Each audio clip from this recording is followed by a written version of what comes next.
Hi everyone, my name is Bryce Rankins, and you're listening to episode 7 of Sneaky Geek.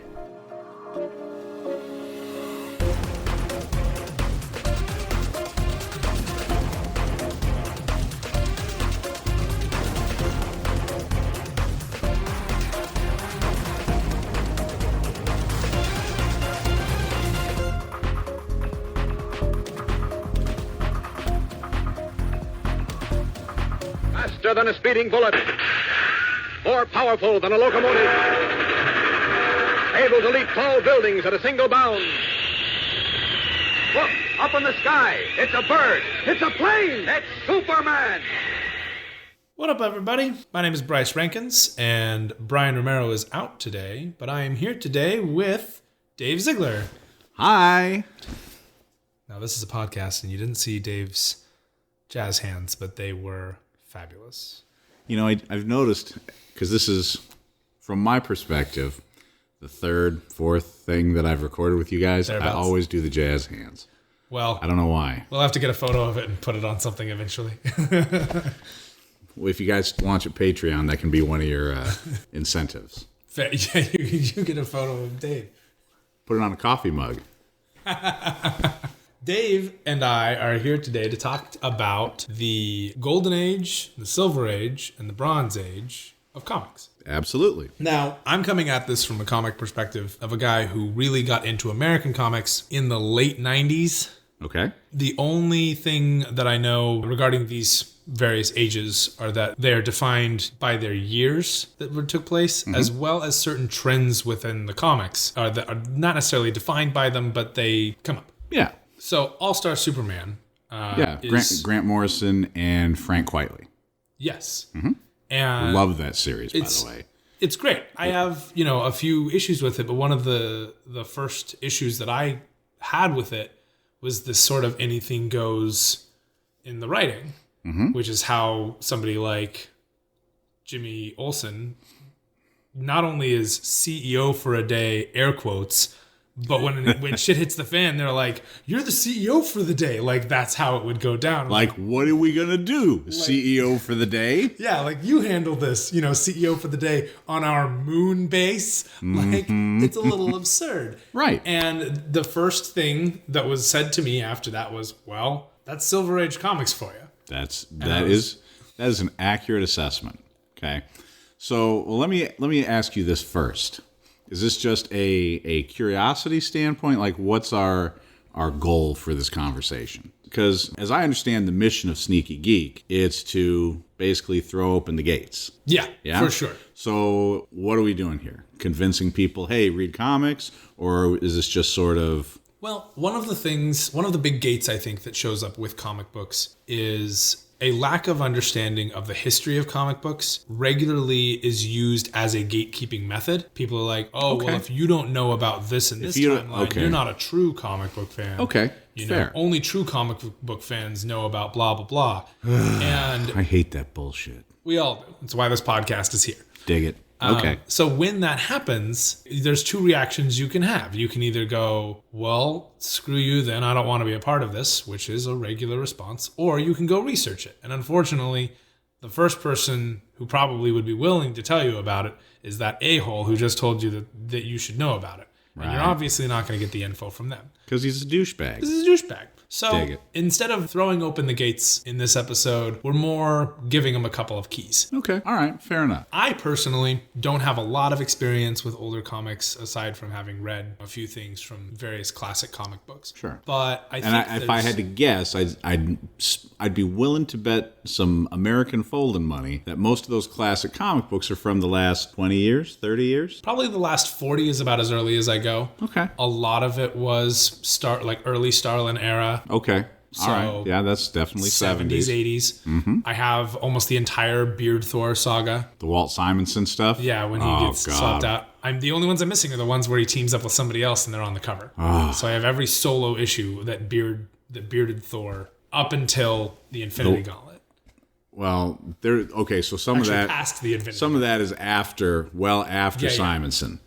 But basically up until Thor the clean shaven long blonde hair Odin's son comes back. Okay, I have that. so you've got like Thunderstrike and all that sort of thing?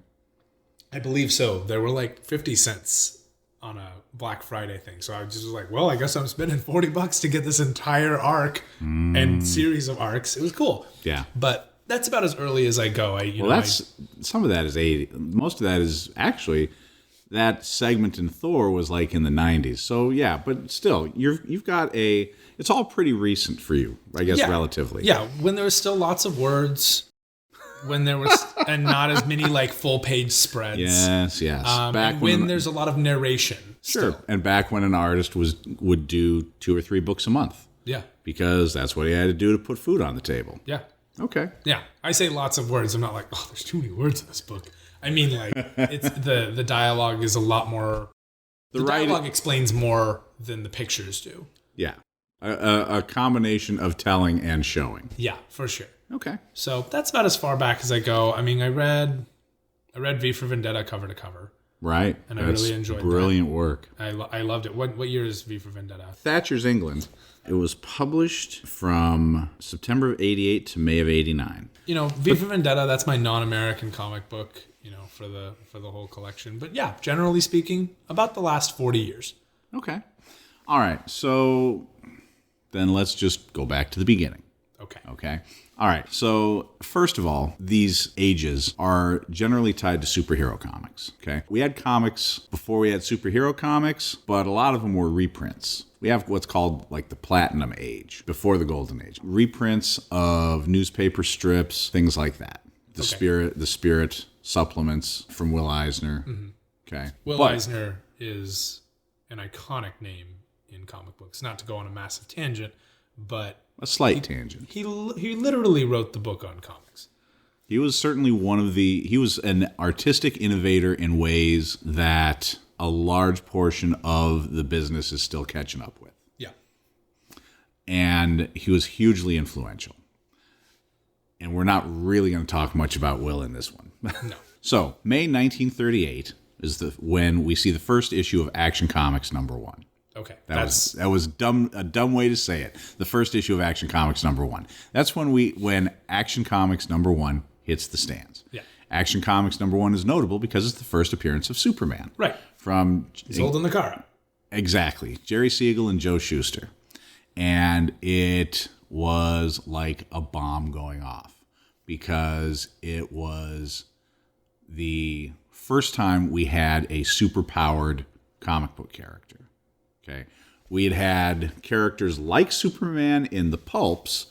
For those of you who don't know what pulps are, they're called pulps because of the cheap paper they were printed on. Oh, pulp paper. Exactly.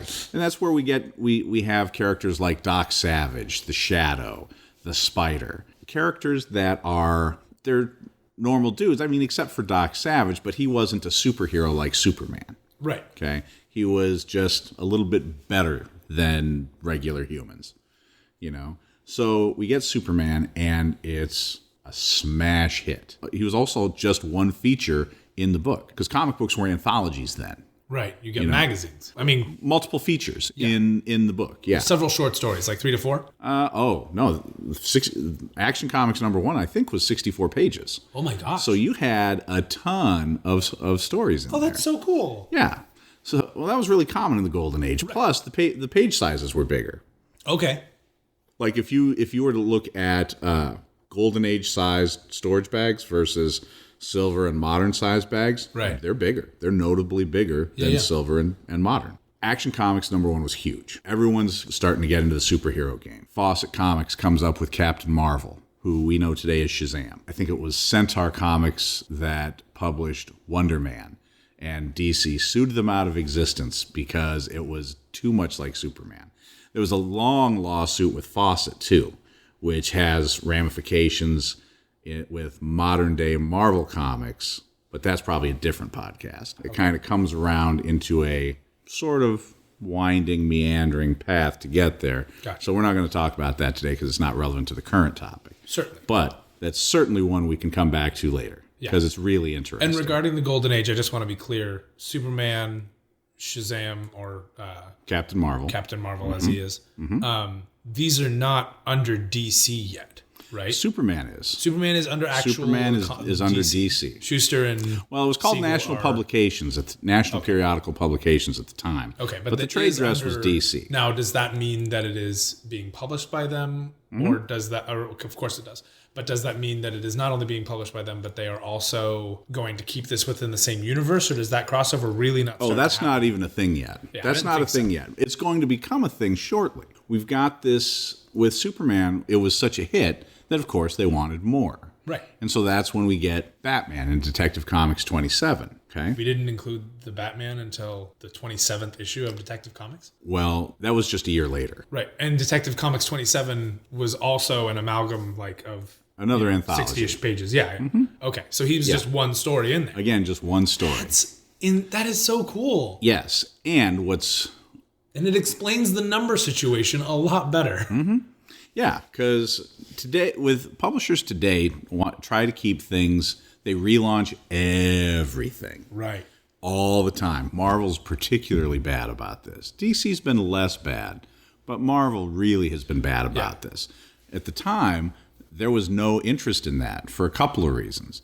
Not the least of which was it was generally considered, or the prevailing belief at the time, was that if your magazine is of a lower number, then it's not going to be around for long.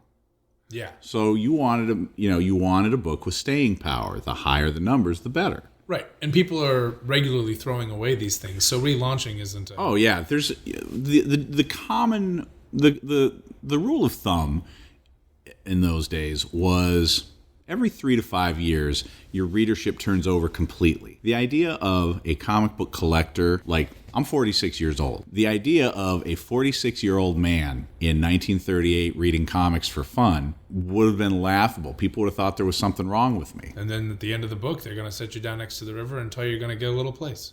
I see what you did there. Exactly. Yeah. Exactly. And it's turning over because when you're old enough to read it, and actually mature enough to handle the content, per se. Not that it's that dark. But they were intended for kids. Yeah, but when you get to that point, you're going to be like, 8? And then you're going to be too old for it when you're about 14 and trying to figure out where you're going to get your first job. Well, once you... The stereotype I don't know if it's a stereotype, I guess, but the theory was, once you discover girls, what do you need comics for? You're going to spend your time and your money on the girls. Yeah. Plus, you read your comics, you don't save them. I mean, you roll it up into your back, stick it in your back pocket, ride your bike over to the next block, and trade with the guys over there. Yeah. And then maybe you draw a mustache and a beard on Lois Lane. Right. You color in it. You cut. There were send away coupons, so you cut out the coupons. Those send away coupons are in there all the way until... Oh yeah, 80s and 90s. I mean, I've bought comic books used comic books. Yeah. When I was a kid, that had coupons and stuff. Sure. Still in them. Exactly. The main reason that a book like Action Comics #1, sells for $4 million is because of scarcity. Finding an issue complete in good condition is hard. Hell, finding an issue complete in shitty condition is hard. Yeah. Because there was no reason to save them. Right. There was no concept that these things would ever be worth anything. Right. Pulp paper, too. It's falling apart. Yeah, it's cheap paper. And paper drives in World War II. Yep. Comics were rife with that. And then we get into the 50s with the Senate hearings on comic books, which led to the creation of the Comics Code Authority. Right. And Estes Kefauver was a senator, and he led those hearings. And Can we talk about that a little bit? Because I don't know very much about that. Yeah, we can talk about that. So just to finish off this early age, we've got anthology books made with pulp paper.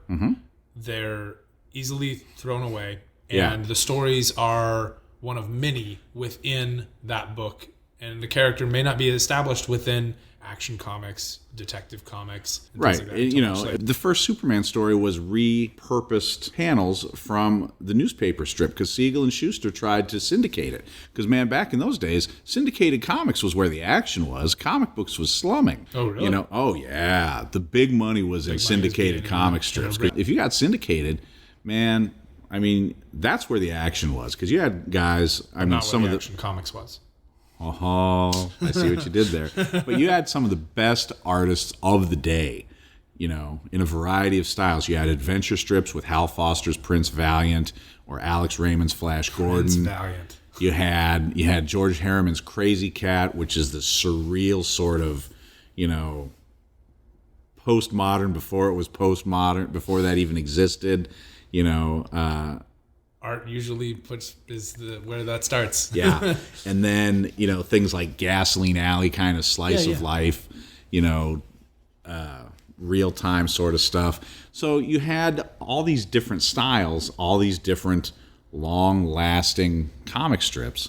And like I said, that's where the money was. If you could get syndicated, man, you were made. Does Action Comics #2 also have Superman in it? It does, but not on the cover. Superman doesn't become the regular cover feature of Action Comics until, I think, 19. Okay. But he does stay as a regular recurring character. Did Batman manage to have that same luck? Or did he in Detective Comics? Yeah, in yes, Detective he Comics. does. As soon as he was there, he was a staple? Mm-hmm. That's cool. That's really cool. That explains why they got so popular. Because, same with Wonder Woman, with Sensation Comics #1. Okay. By the time we get to Sensation, you had several superhero characters showing up in that book. Mr. Terrific, Wildcat, obviously Wonder Woman, and so on. So now this is all taking place in the 30s? 30s, and Sensation, I think, is 1940. Because as I had always known it, I mean, not to go backwards in time, but as I had always known it, Schuster and Siegel were two Jewish guys in like the Bronx or something. Cleveland, actually. Cleveland. Okay. Mm-hmm. Oh, they were in Ohio. Yeah. Oh man, I had always understood that they were in like New York. The bulk of the industry was from New York. Will Eisner was a New York guy. Jack Kirby was a New York guy. Stan Lee was a New York guy. You don't really see many Joe other Simon. cities depicted other than New York in the Depression era. So well, no, that's true. That's probably where this happened for me. Is just a simple, let's go back to our stock footage in our brain of Depression era city. Well, and let's face it, Metropolis looks kind of like New York. Lots of skyscrapers, tall buildings. It's got its kind of not so good neighborhoods. So I get that. Although, interestingly, the theory is that they based Metropolis more on Toronto. Really? Well, they're both Canadian. I always assumed that Metropolis was Chicago and that Gotham was New York. But now that I'm learning about crime statistics of current day, I think it's the other way around. What I've always suspected, and keep in mind that pretty much all of the cities that exist in the real world also exist in the DC universe. Yeah, there's a New York. There is a New York. As a Gotham. Well, Metropolis was the big apricot. There it is. Yeah, there it is. Don't get me wrong. I love Chicago. It's my favorite city. I think it's my kind of town. I think it's one of the greatest cities in the world. I concur with that assessment. It is definitely not without its crime problems. No. And kind of seedy. It's also the birth of the skyscraper. Yeah. The birthplace of the skyscraper is Chicago. So when I think Gotham, I think I can't see the sun because there's so many dang buildings. But I mean, I guess New York's got that too. See, yeah, I always, when I was younger, before I started doing all this reading and, all that sort of thing, I always felt like Metropolis was more like New York, the city of tomorrow, the city where anything can happen. Yep. And Gotham was more like someplace in New Jersey. Ah, so they're like, I mean, because let's face it, Gotham City seems to have a preponderance of chemical factories. That's fair. Maybe that's not fair to New Jersey. Sorry, Jersey. Yeah, but there it is. Okay, so getting back on topic. Sensational Comics comes out in the 40s. Sensation Comics comes out in 1942. Okay, wow. Okay. We are there. Yeah, We've got a woman clad in American colors. Well, yeah, and if we can talk about William Star-Spangled Butt. about William Moulton Marston and Harry Peters. Harry Peters was the artist. There is a movie coming out. Yes, that talks about Marston and his unique relationship. Yes. Because he was part of a triad. I don't know if I think that's the term. Is that the term for it? I mean, I'll let it slide. We'll use that as the term. If that's not the right term, hit us up on the tweeters. At Sneaky Geek Pod. At Mr. Dave Ziegler. Or at Bryce Rankins. Either way. Complain as much as you need to. Or say, hey, good job, guys. Yeah. So he was part of a triad. And there's, the various depictions of her tied up. It's interesting because Marston was big into the idea that, hey, if we just all submit to women, the world's going to be a better place. And he also had a thing for bondage. They say, write what you know, I guess. I guess. It's called Professor Marston and the Wonder Women, and it'll be out in theaters on October 13th in 2017. Which is not an endorsement, just a statement of fact. Yeah. If you're interested, give it a whirl. I have only seen a trailer. That's more than I've seen, but I'm certainly intrigued. I've read a few things about Dr. Marston. He invented the lie detector test, which ties in with Wonder Woman and the Lasso of Truth. How cool is that? Super cool. That's awesome. Mm-hmm. What? That is so cool. Indeed, he invented his own lasso of truth. Yeah, that's great. And he didn't even. And what does it do? You don't get strapped in to do that, do you? Well, they attach sensors to you to track your body's physiological responses. There's a bondage aspect to it. Light bondage, I guess. I mean, you are kind of being held there. It's nothing that you can't break out of. That's fair. But I mean, carrying on. So you have this. Does this come into play in what is about to happen in the 50s that we've alluded to? This are we talking about? I'm talking about the fact that this is written by a man in a polyamorous relationship with two women who is clearly a bondage enthusiast based on some of the themes of his comics. I don't know. Does any of that come into play as far as scandal? Interestingly, not so much. I think the big part of it was that most people weren't really aware of that. The idea that we can reach out and converse with the people who create the art that we enjoy, the actors in the shows that we watch, things like that, that's really new. That is definitely a 21st century phenomenon. When I was a kid, I would write fan letters to my favorite comics, but most of the time I wouldn't know if anybody had actually read them unless they got published. Yeah, so, you don't know if they've been seen or not. Yeah, so... My friend Paula in high school, she got her fan art put into an issue of Fruits Basket, the manga Fruits Basket. Really? And issue 4 of Fruits Basket has a drawing of two of the main characters by Paula Gerhold from Bakersfield, California. Well, that's Shout awesome. out to Paula, who now translates for Square Enix or something like that over in Japan. Like, she's a badass. She's such a badass. And clearly she's parlayed that fandom into a career, which is wonderful. That's the dream, right? Yeah. Why do you think I'm here? But that's the only way we knew that it had seen anybody, like it had been seen by anybody, right? Otherwise it was because that's just at the dawn of the internet. I've had celebrities like my tweets, and it's like you don't even have to respond to it. You've just said, you've basically said, I acknowledge this and I approve, and that's such a new, crazy, hey, this person heard my thought for a second in under 140 characters. I will tell you, I am a grown-ass man. I have held each of my newborn children in my hands. I have watched the sun rise over the Grand Canyon. I have seen and done some pretty cool shit, and yet I still geek out when my favorite writer or one of my favorite artists comments on one of my Facebook posts. Yeah. Totally nerds!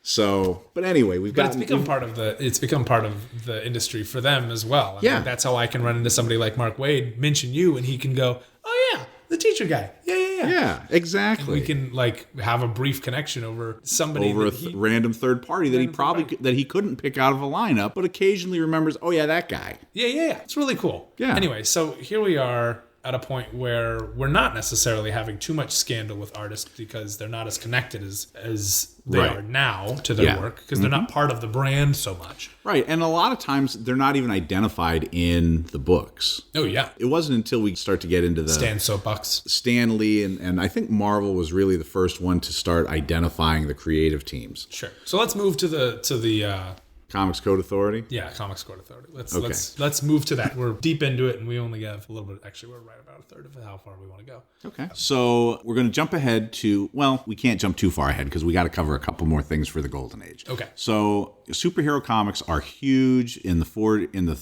from Superman up through World War II for obvious reasons. The Nazis are a convenient villain. We get the first Captain America during World War II, along with Submariner and the Human Torch from Marvel, except they're not really Marvel yet. They're like Atlas. Yeah, and it's not the Human Torch that you know. Right. It's the Android Human Torch. The Android Human Torch, which is which I feel like has been... We've seen the Android Human Torch in the Marvel Cinematic Universe because he's in that first Captain America film, Captain America: The First Avenger. Really? He's a display at the World's Fair. That's a little sad. but also kind of awesome. I would have loved that. It's super cool. But once we get to the end of World War II, superheroes become less popular. Not sure why. And by the time we get to the end of World War II, we've had superhero teams. We've had the Justice Society of America, which was the first superhero team. That's cool. Yeah. And then we have Captain America's team. The All Winners Squad. Is that what they're called? Mm-hmm. I think that, yeah. Is Bucky on that? Yes. Cool. Bucky doesn't take the big dirt nap until that's a retcon, a continuity implant. So, but we've got the Seven Soldiers of Victory, also from DC. But once we get to World War II, superheroes become less popular. Sales start to slide. So we get. I wonder if that has to do with. Again, I'm just throwing out random hypotheses, but I mean that could have to do with birth rates during the Depression. That could have to do with how real the world got for a lot of young guys. Maybe they didn't want superheroes for a while. That could have to do with the writing. Like, there's a million reasons. Well, I think one of the important reasons for our purposes is the rise of television. Oh, yeah. Because television starts to become a thing in homes. Right. Instead of having to settle for a Saturday at the matinee, the movies, for your moving picture fix, well, now it's in your house. Yeah, radios are smaller and more affordable. Televisions are becoming affordable. Yeah, I mean, I was going to say you can watch it whenever you want, but you could watch it whenever you want as long as something was being broadcast. Yeah. And a lot of what was being broadcast was Westerns. Yeah. And that became popular in the comics. Once we get to the end of World War II, superheroes kind of fall off the cliff. They're not selling as much or selling as well, I guess. And we start transitioning into other genres, largely because of things like TV. Right. Right. TV is becoming popular, was certainly more affordable. And what's popular on TV? Westerns. Right. So a lot of the comics are dealing with Westerns. They're comic versions of Western shows. DC had, and Marvel both, created original Western characters. Even All-Star Comics, the home of the Justice Society, the first ever superhero team, becomes All-Star Western with issue 56, 57, I think. Okay. So... Because you want to continue. Your existing number. Low numbers don't sell well, at least. As it becomes the 30s. Exactly. It becomes All-Star Western, and it continues on as it was. Mm-hmm. Got it. Yeah. Is this why the first occurrence of? Now this is jumping ahead, but is this why the first occurrence of Power Man and Iron Fist together and where they originally meet is or issue 51 or 50? The short answer is yes. Okay, because I have that. Mm-hmm. And so do I. It's apparently worth $100. It's worth quite a few bucks. I paid $1. Nice. I saw it in Blastoff and I was like, I have that comic. Well, I have that comic. Condition and stuff is important. And things I've got some bumped corners, but I guarantee you, it wasn't worth $1. Right, dig it. And it's good. Yeah. It's really cool. Mm-hmm. So this is how that sort of thing happens. Right. And so then we come to the 50s, and comics are just kind of chugging along.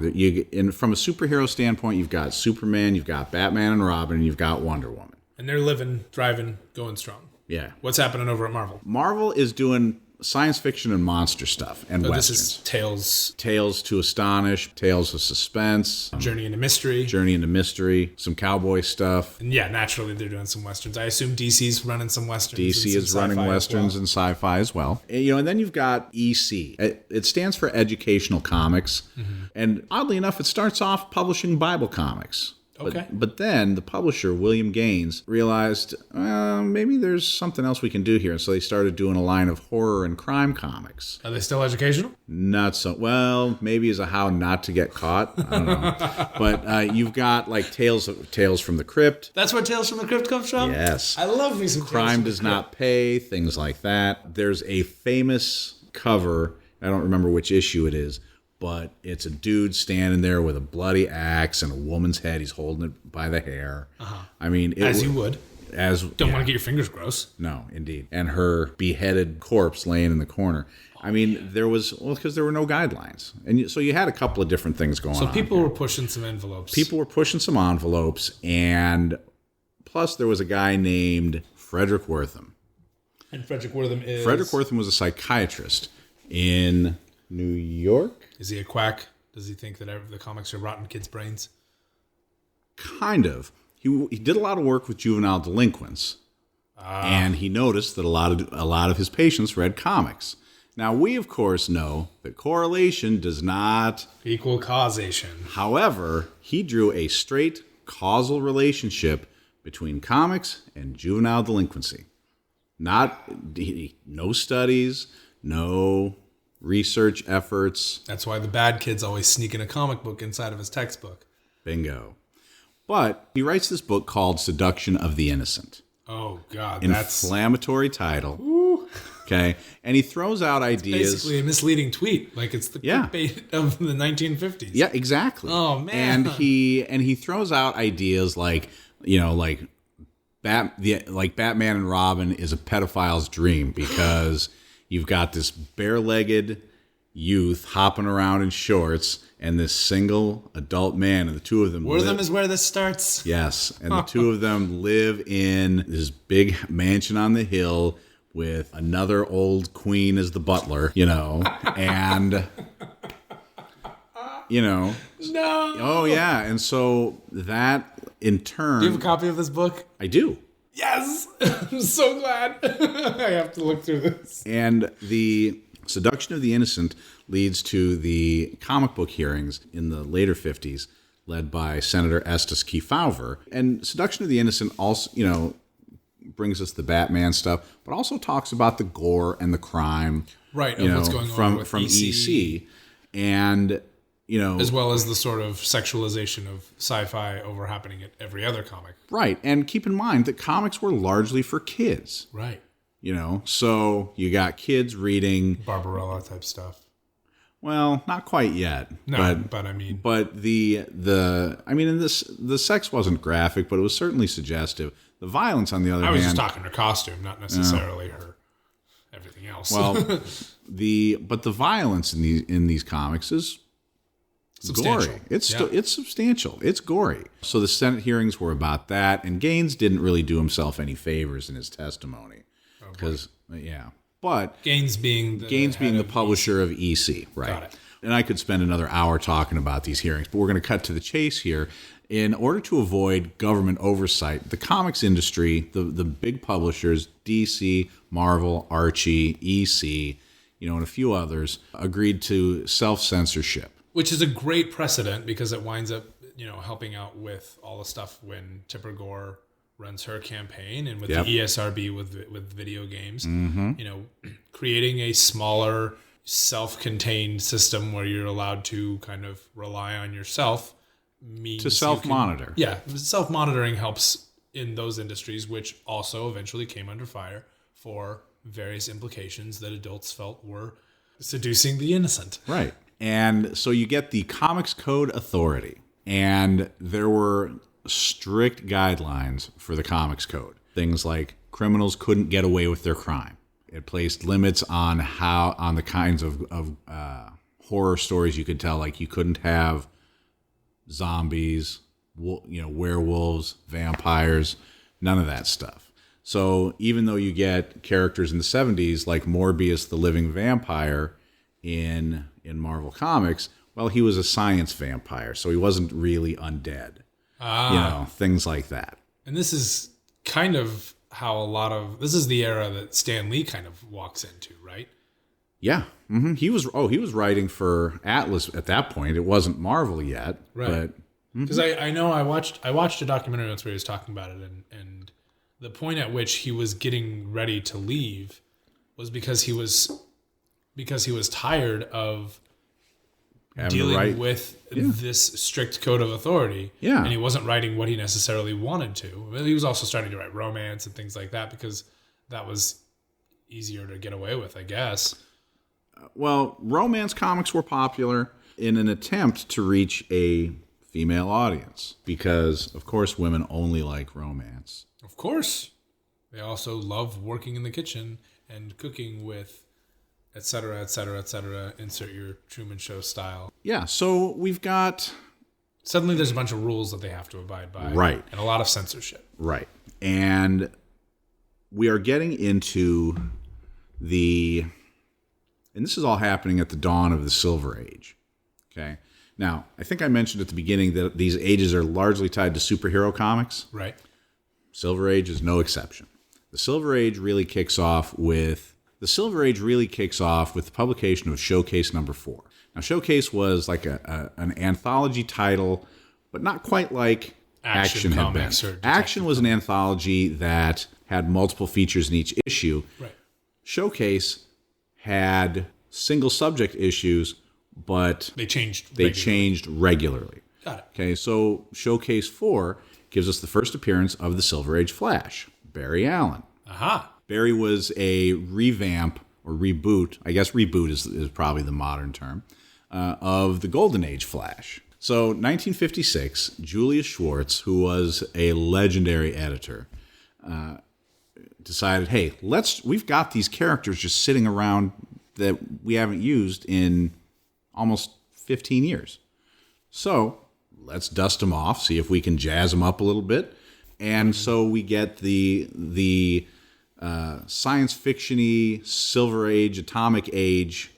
I say Atomic Age in the sense of kind of American culture at the time. Revamp of the Flash. So instead of quote-unquote hard water fumes that powered Jay Garrick, the original Flash, Barry gets his powers from lightning and chemicals. Okay? Got it. This is where a lot of our radioactive and space chemical superheroes start. Yeah, and we're going to see a lot of that in the 60s with Marvel Comics as well. Right. So our first one, we don't necessarily question our heroes, and a lot of time, and they're not that much more beyond human. And in the Golden Age, you know, we don't necessarily. I mean, Action Comics number 1 doesn't necessarily discuss him being the last son of Krypton, does it? Yeah, it does actually. Okay. Most of the comic characters, most of the heroes are humans. Batman, Wildcat, Mr. Terrific. Even Wonder Woman's, she's got her strength and she's got her. Well, she's an Amazon. That part, and she's still from Earth. Yeah, and powered by the gods of and there's Greek a certain mythology. air of mysticism there. Absolutely. And then I had no idea that they mentioned the Krypton thing right off the bat. That's really cool that they jumped in on that right away.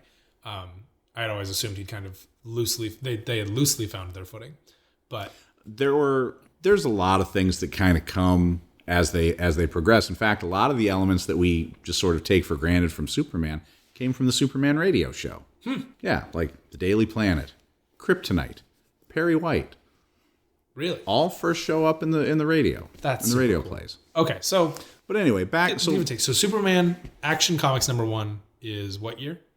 1938. 1938. So the end of the Depression, we go into the war, we go through all that time period. We have superheroes that are just a little bit stronger than humans for the most part. You've got some exceptions. Superman, Wonder Woman. Captain America. Yeah. We've got a few special ones, but not too crazy as far as how they got there. And a little bit more mysticism than sci-fi. Oh, yeah. Like Captain Marvel was straight mysticism. Oh, yeah. He gets his powers from the wizard Shazam. So, but yeah. And then October 56 comes along. We've got modern day Barry Allen. And suddenly... And he's aware of the Flash because he reads the Flash comic books. Nice. So he reads Jay Garrick comics. Okay. So does he also have the same explosive, oh my gosh, let's do superheroes again? The sales for those issues of Showcase, because what DC would do is they would do 3 issues of the feature. They did 3 issues of the Flash. Sales were great, and so Julius was like, hey, let's try something else. How about Green Lantern? So we get Green Lantern. What? Yeah, that's cool. So we get Hal Jordan, test pilot, because, The Right Stuff, Chuck Yeager. Oh, yeah. Guys like all that. In that time period. Yeah. The space race is on. Yes. And so, you need a man without fear? Well, you got Hal Jordan, a test pilot. Nice. And whereas Alan Scott, the Golden Age Green Lantern's ring was more like a magic wish ring, here it's science. And Hal Jordan is part of an intergalactic police force, basically. Gotcha. The Guardians of the Universe. Yeah. And then a year later, we have Sputnik. Almost like to the day. Yeah. Sputnik's in October of 1957. I mean, that's the point where it's not just, hey, we're racing them to space. It's now, hey, they're ahead of us. Yeah, we are in a competition now. So then Kennedy comes in 61, and what is he talking about in his inauguration speech? Like, we got to go to space. We are going to go to the moon. we are gonna go to, like, he says it over and over and talks about it. So like the whole nation is trying to push us to get us into space, and the world is watching. So we have Test Pilot, which is awesome. We've got Barry Allen's a police scientist. Scientists were heroes. Ray Palmer, the Atom, the next one to get revamped, another scientist. So these characters, the Atom, the Flash, the Green Lantern, they all exist in the Golden Age. Yeah. They're some like through elements of some sort of mysticism initially, and then well, fuzzy science for, let's say. You know, I mean, like because people don't care about science like at that point. So Al science Pratt, is crazy. Exactly. Al Pratt, the Golden Age Atom. He's just a short dude who can punch, and he's got and eventually he acquires like this atomic powered punch. You know, but he's not a scientist. You know, when do we get Hank Pym? Not yet. Okay, so later. Back to the 50s. But Ray Palmer, you know, he's a scientist. He figures out that he can use this chunk of white dwarf star to control his size and his mass. And white so we have star. I know. And we have the Atom because he can shrink to the size of an atom. Of course. So this is a podcast, and he's pushing his fingers very close together. They're not quite touching. They're not. It's very small. So once we start getting some of these characters, then Julius Schwartz, our editor, says, hey, you know what we really need to do now? We need to revamp the Justice Society. So we get Brave and the Bold 28, another tryout book, Justice League of America. Okay, so we're not bringing back Justice Society. Nope. We're bringing the Justice League of America. Yes. Nice. Okay. And it was a huge hit. Oh, yeah. It was a phenomenal hit. And because it was such a hit, Martin Goodman, who owned Marvel, said to his nephew, hey, I want a team book like some of their Justice League of America that they got over there across town. And Stan's like, okay, I think I got something. Does Stan do this? Yeah. Because Martin tells Stan. Stan was Martin's nephew. Oh my gosh. Yeah, he was the boss's nephew. And so he puts together the Fantastic Four. And that's when the Marvel Age of Comics begins. As he told it in that same documentary I was talking about, with him being kind of tired of writing, not sure what he could write. The Fantastic Four was kind of the last stop for him. He even, he said in the documentary basically that he had said to his wife, like, I'm tired of writing all these other things. And his wife said, then write what you want to write. If you're going to be leaving anyway, you might as well do what you're supposed, like what you wanted to do. Yeah. And this is like the perfect opportunity. Everything comes together. We've got this team dynamic that is being requested, and his wife saying, just write what you want. And what does he love but like cool team ups and fascinating powers? Yeah. And it's all science because Reed Richards, Ben Grimm, Susan Storm, and Johnny Storm, they were stealing a rocket because they were racing the Russians to the moon. And so, again, scientist heroes. Yeah. Pushing the boundaries of the new frontier. For sure. So, the Silver Age lasts up into about 1973. Okay. And there's really a lot of contrast between DC at that time and Marvel at that time. Batman in particular was heavy science fiction, lots of aliens, and Really? And he was very much a good citizen.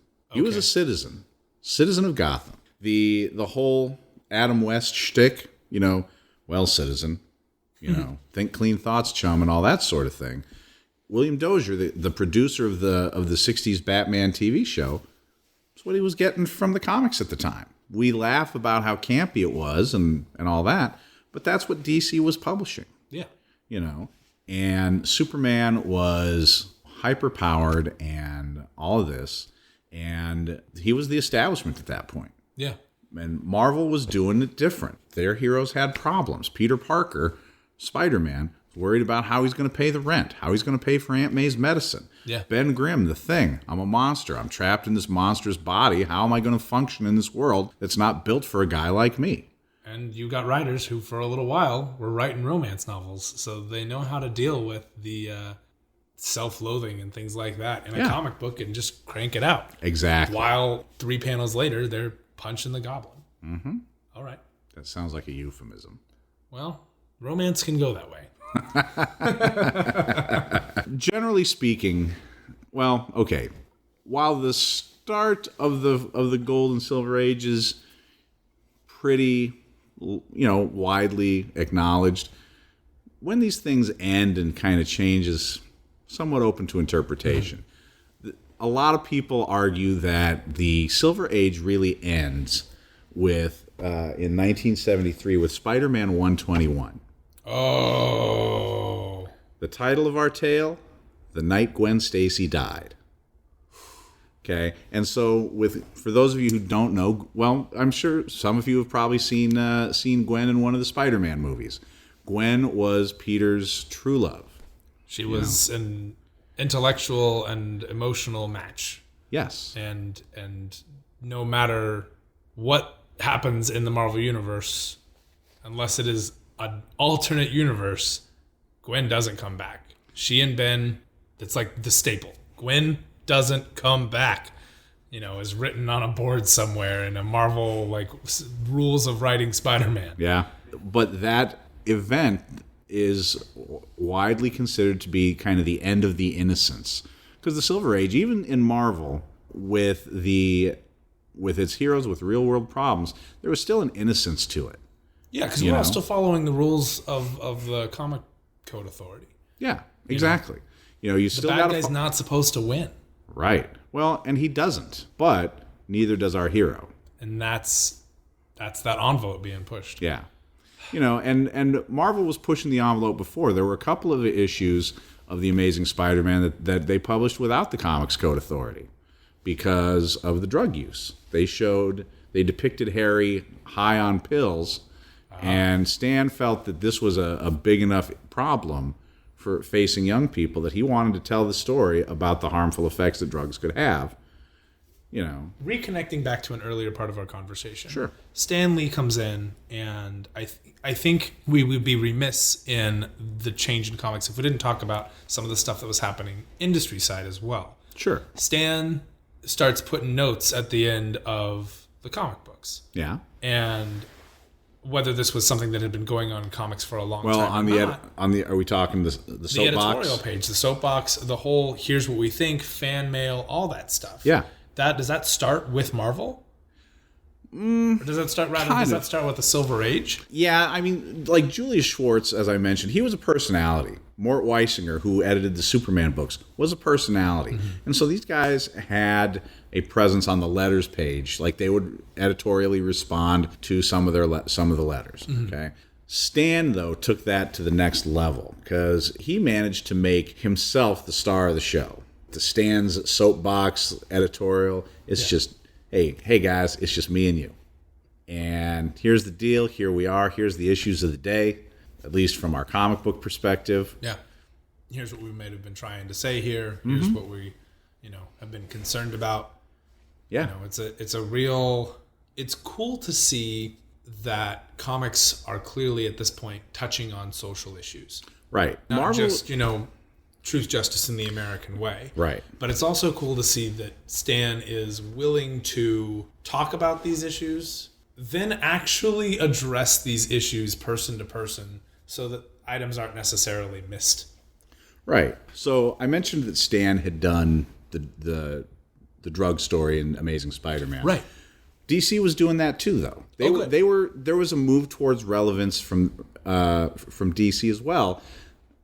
Denny O'Neil and Neil Adams, the Green Lantern, Green Arrow, hard traveling heroes story. Okay. That has Green Lantern and Green Arrow teaming up, kind of crossing the country to try and find themselves. Okay. Part of that storyline was the revelation that Speedy, Green Arrow's sidekick, was a drug addict. Bum, bum, bum. Not just like a hero. Yeah. He's a drug addict. Snowbirds Don't Fly is the title of the story. And it's a really famous cover. It's Speedy. I know. How unfortunate for Speedy. Well, Speedy was created back in the 40s. Sure. So But so are certain drug problems. Sorry, I see what you did there. But the cover has in the foreground Speedy. He's got his heroin on the front table, table in the foreground, and Green Lantern's like, "What about it, GA? Your sidekick's an addict," and it was a big deal. So I think I've seen this cover. He's like pointing at him, and he's like, kind of like, we need to address this. Yeah. This is a big deal. Exactly. Now that didn't pass the Comic Code Authority, I wager either. Mm-hmm. It does have the Comics Code Authority seal.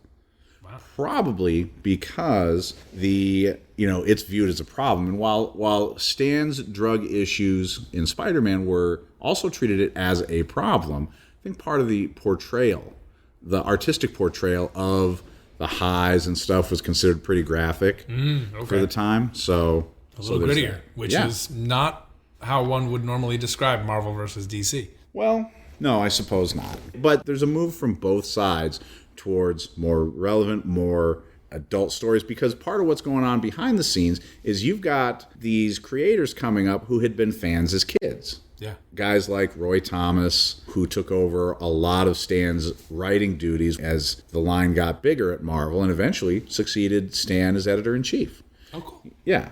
Denny O'Neil had been a fan as a kid, and Neil Adams had been a fan. I mean, hell, in the Silver Age, you had 13-year-old Jim Shooter writing Legion of Superheroes. 13 years old. What? He was the writer on Legion of Superheroes. That's incredible. Mm-hmm. That's the Silver Age. Anything can happen, and frankly, it frequently did. Well, it frequently did, and that's, I think, kind of the weird paradoxical idea of the 50s. We're done with war. We are all able to afford houses. It's a new age of American optimism. Anything can happen. The American dream of I can rise up and I can be somebody, I feel like really finds its footing again.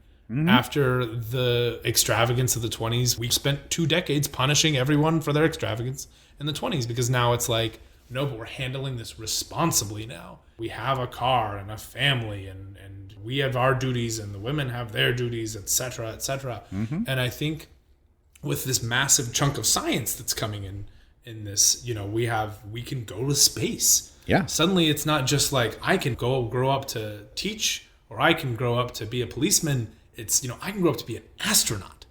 Yes. And now it's, if I'm a test pilot, we're going to space. Maybe an alien race is going to give me a ring that allows me to do anything with the power of my will. And what is he? And what guides the Green Lantern? Willpower. Is literally just his willpower. And that's what gives him his power. And so I think there comes a point where you're going to feel a certain responsibility when you realize, like, hey, if we've got the eyes and ears of all of these kids, including the ones that are writing for us, right? You see what their problems are way more close hand. Absolutely. And that's amazing. That's a beautiful time for literature. Right. And it's starting to be viewed that way. Stan was a hugely popular lecturer on the college circuit. Marvel comics were being read in colleges, not necessarily as like curriculum, but certainly by the student body. Yeah. DC's kind of coming along behind, because they were a little slow to turn the boat, but they're getting there. Yeah. And so we move into the Bronze Age in the 70s, with a less clear start, but also Gwen Stacy. Yeah. I feel like there's not. It's certainly not the explosive start. It's not like, holy crap, Gwen Stacy died. Let's kill every other person we have that's a side, character. Right. Not in the same. It didn't have the same like pomp and circumstance, I think, as a start. No, that is a true statement. This all being said, there's discrepancies with where the Bronze Age started, which is where we're going anyway. Because as soon as the drugs start coming up, that's also kind of considered part of the Bronze Age. But there's some overlap. Yeah, it's a move towards more realistic storytelling in some ways. Right. You've got Gwen Stacy's death. That kind of thing didn't usually happen. Right. You've got the hard traveling heroes over at DC. Okay.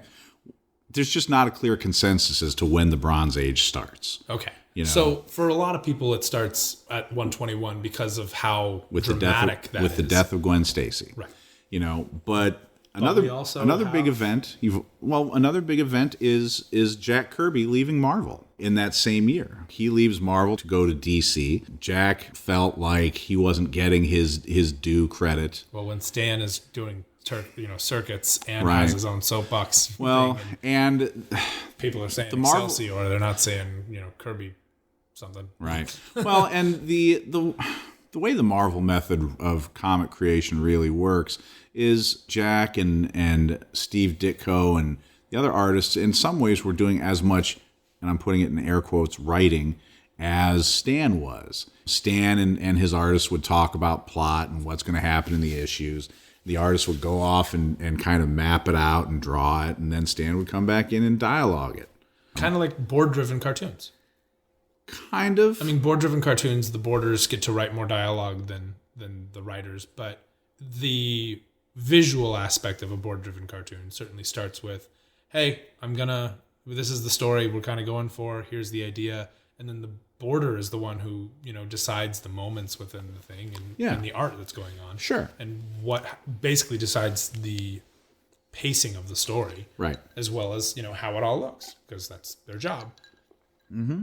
So, plus the other thing is Jack has been trying to get his art back from Marvel, and so there's a big conflict, lots of lawsuits. And poor Steve's in there, kind of being swept under the rug. I feel like not a lot of people know Steve Ditko's name like they do Stan and Jack Kirby. Part of that is by Steve's own wish, because Steve was pretty against the idea of being a celebrity. Yeah, he was not interested in being a celebrity. Steve was pretty reclusive by choice. Okay. I mean, my impression was that it was fairly common knowledge where he lived. Mm-hmm. People would not email him, but they would send him requests for interviews. He would politely decline. One interview that he did, and I don't know how true this story is, he went, the interviewer went over. As legend would have it. Yes. Went over to interview him, and Steve was making lunch, and he was using a page of Spider-Man original art as a cutting board for his making his lunch, On the other hand, Steve donated the entire contents of Amazing Fantasy 15, or not the contents, but the Spider-Man contents of that Amazing Fantasy 15 to the Library of Congress. So, complicated man. We have Kirby leaving. Kirby was one of the architects of the Marvel Universe. Okay. Remember, the Marvel Universe at this point is really decade, maybe a little bit longer than that, old. Yeah. He's been there from the beginning. 15 years tops. Yeah. I mean, if it's 73, right? Yeah, exactly. And that's 56 is when the whole thing starts in that area. Right. They didn't, they're not jumping in. Well, Jack, Jack was one, like we mentioned Will Eisner earlier, Jack Kirby was one of the foundational talents of the comic industry. Much of what Jack had done in his lifetime is just other artists are scratching the surface. Gotcha. Okay. But Jack moves to DC, and we get the Fourth World Saga. The New Gods, Orion, Darkseid. This is when things get really convoluted in the DC universe and dark.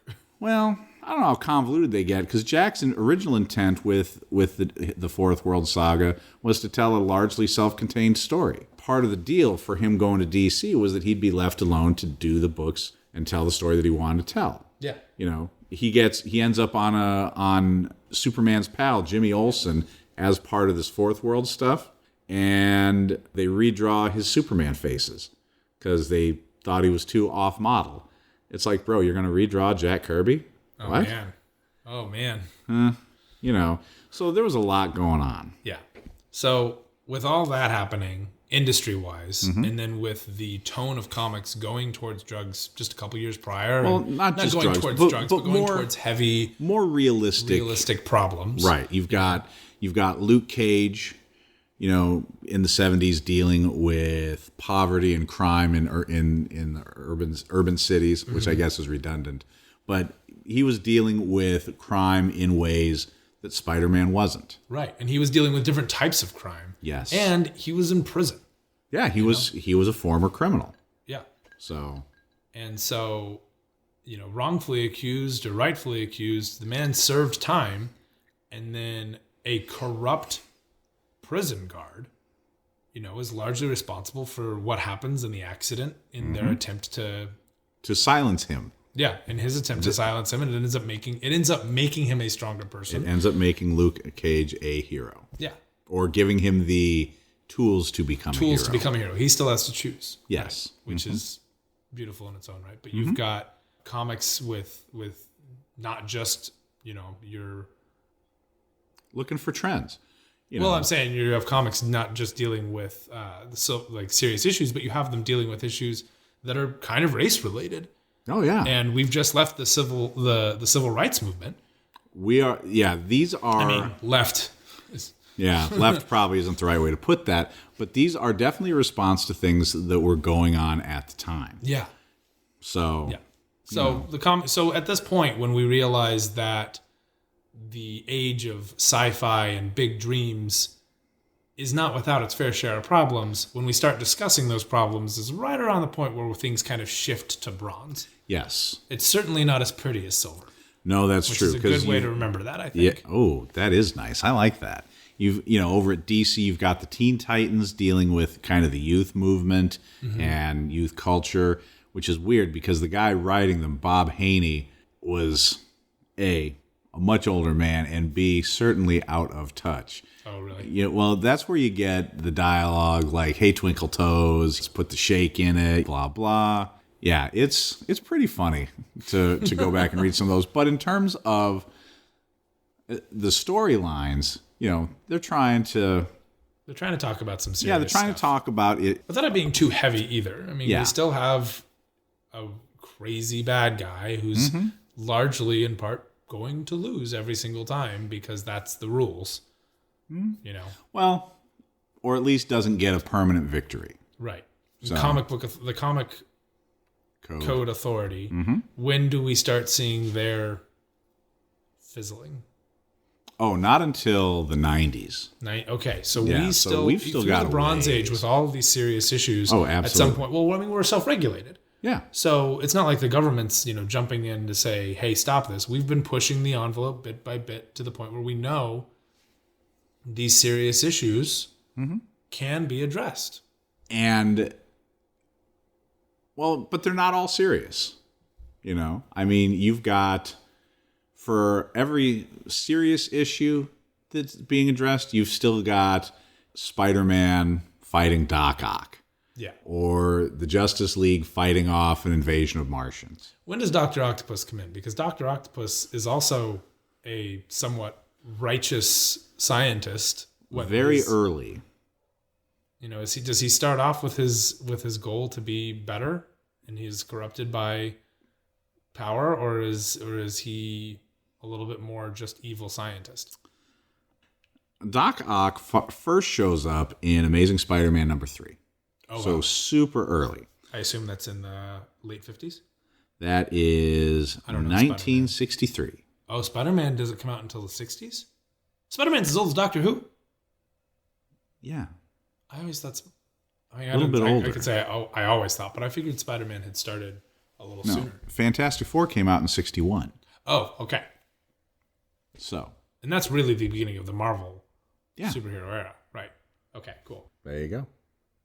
Thank you, ladies and gentlemen. Make sure to give us a rating, subscribe, and tell all your friends to listen to the podcast. And if you didn't like it, tell all your enemies. Yeah. Once again, thank you so much to Dave Ziegler for letting us into the vault of knowledge that is his brain. We really appreciate all the time and effort he puts into making sure that we have all the facts as straight as possible on this podcast. And if you've got any questions for us, please hit us up on Twitter or Instagram at Sneaky Geek Pod and at Sneaky Geek Podcast. Or leave us a review. We'd love to hear what you have to think, and we'd really appreciate it. Also, shout out to our listeners in Panama. That's super cool. As well as in Argentina, Greece, Denmark, Australia, and Chile. That's super cool that we have listeners overseas now. I'm so excited about that. So please let us know what you think and shoot us a review or shoot us a tweet. Seriously, would love to hear from you guys. Thank you so much.